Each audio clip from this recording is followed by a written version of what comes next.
Thanks for joining us. Today we've got a new friend on the block. This is the Smith Wesson Shield EZ. It's kind of a distant cousin to the standard Shield, but when we're all said and done here, this might become your favorite cousin.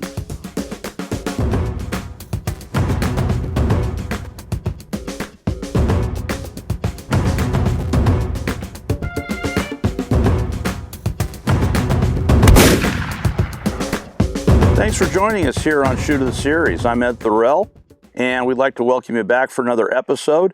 And today we're featuring something that probably a lot of people haven't seen. It's fairly new to the scene, and because of that, it deserves a little bit of commentary.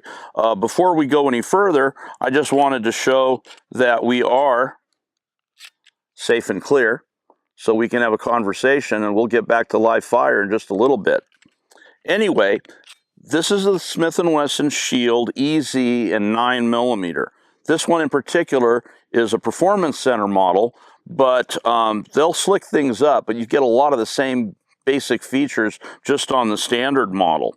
And it's worth noting that this is a very different type of pistol than what we've seen. The market has become dominated by striker fireds, and you know, this is the Shield EZ, but just for illustration, this would be the standard Shield. So they're very similar when it comes to the size, but they're very different with features. And if you're familiar with the Shield, one of the things you'll notice that this is missing is it doesn't have the spur built into the trigger as its primary safety. This one actually comes with two very different safeties that include the grip safety, which is kind of for squeezing in, and then it also, here on the frame, has an ambidextrous manual safety, and you can see it here on the other side. Something very, very familiar to people of, you know, the 1911 persuasion. So these two become your primary safeties. And one of the things that makes this really stand out is instead of being a striker fired, it has what's known as a floating firing pin. Now, by having a floating firing pin, they are reducing the amount of springs, they're removing the amount of friction, and it allows the Smith & Wesson EZ to have a much lighter recoil spring that makes it easier to cock or easier to rack. This takes almost no effort. And this gun is really designed for those that need a certain amount of accommodation for having maybe diminished hand strength, possibly arthritis. This is designed for people that would not be comfortable with the weight of pulling back the slide on either something like, say, a Shield or a Glock that requires a lot more strength. So it has internally a much softer spring to make it easier to rack, but it also comes with some other great features that make it easier to rack. You're going to notice, if you look down from the top, that there are these things here referred to as ears. And you also have a type of gripping surface that is almost like scales on a fish. But what you'll notice is because these ears flare out a little bit at the back, you have very easy control of the slide, and because of those ears, it makes it much more difficult to slip off the slide. You've got a boundary here that makes sure that you get a good purchase, and so when you rack the slide, it's going to be very positive. So if you are somebody with arthritis or diminished hand strength, racking this is going to be much, much easier. They also make this in a 380, which was the original model, which from what I hear is even easier to rack.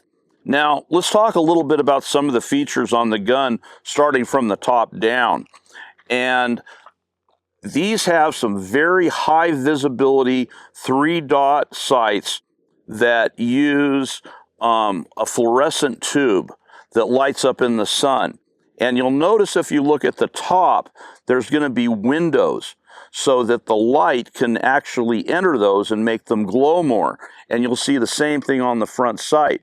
So out in broad daylight, the sun is going to come through those windows on the top and the sides and make those sights glow very bright.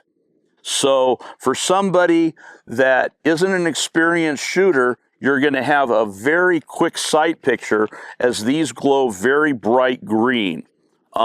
It also comes with, on the top, you can see this, that little kind of a rail is going to be a chambered round indicator, so that you'd be able to run your finger over it when this was loaded and be able to tell that you had a round in the chamber.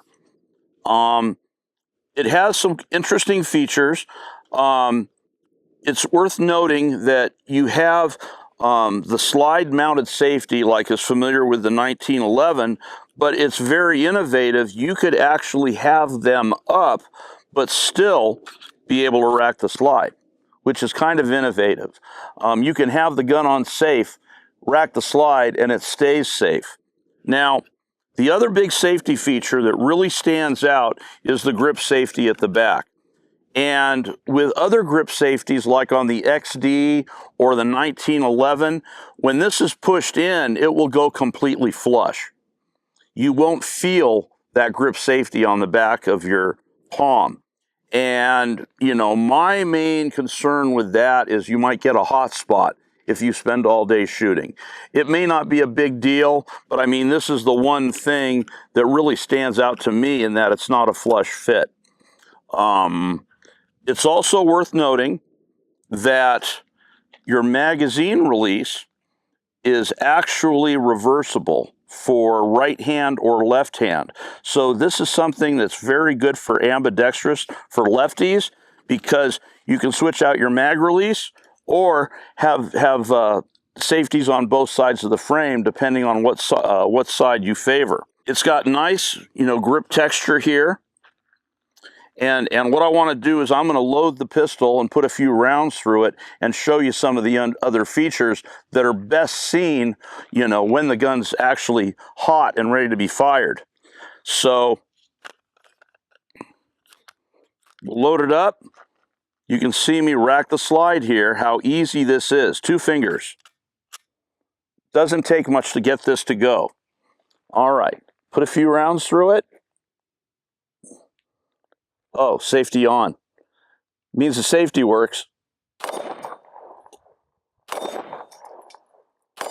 All right, I'm going to go safety up, and this way you can visibly see the chambered round indicator. You can see how this popped up once I've got a round chambered in this. So you can run your finger over that and tell for sure that if that's sticking up, you're going to have you know, a round available in the chamber. Okay, safety off.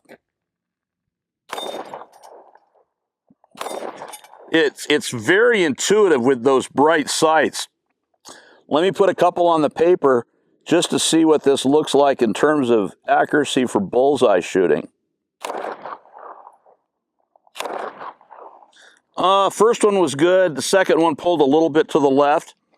But I blame the loose nut behind the pistol more than the pistol. So it's nice to see that the magazine itself has an orange follower.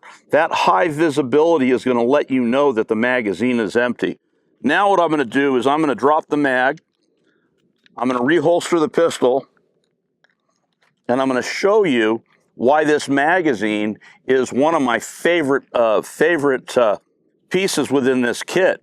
You'll notice if you look at the magazine straight on, it has these little tabs on either side, reminiscent of what you might get with you know, a 22. You'll also notice that it's got very large numbers that are actually pressed into the side of the magazine, not just on one side, but the other.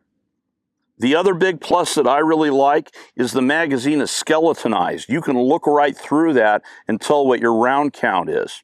So, just to show you how easy this loads, you could just, even with just your thumb, you could do it. But with a finger and a thumb, it comes down very easy. Now, like I said, this is one of my favorite features of this particular pistol, is because loading the magazines is usually one of the hardest things to do for a new shooter or a shooter that has less hand strength. So with that, you know, we've got 5 rounds in here, and probably the best thing I can do is put some rounds through it just to make me feel better. So, finger off the trigger, I'm going to slide this in, and before I get going, I want to show you one more feature where you can see it's got a trigger that is serrated but also has a flat face. And the more I shoot triggers with the flat face, the more I like them. And they're becoming very popular within the shooting world because it feels like you've got better leverage, and it has more feedback as to kind of let you know how the trigger is reacting under the feel of your finger. And that serration means that once you've got good contact on it, it's not going to be slipping around on the trigger as much. So, one more time, to rack the slide, how easy this is, just with 2 fingers. That's it. All right. We'll finish this up on the steel because I can.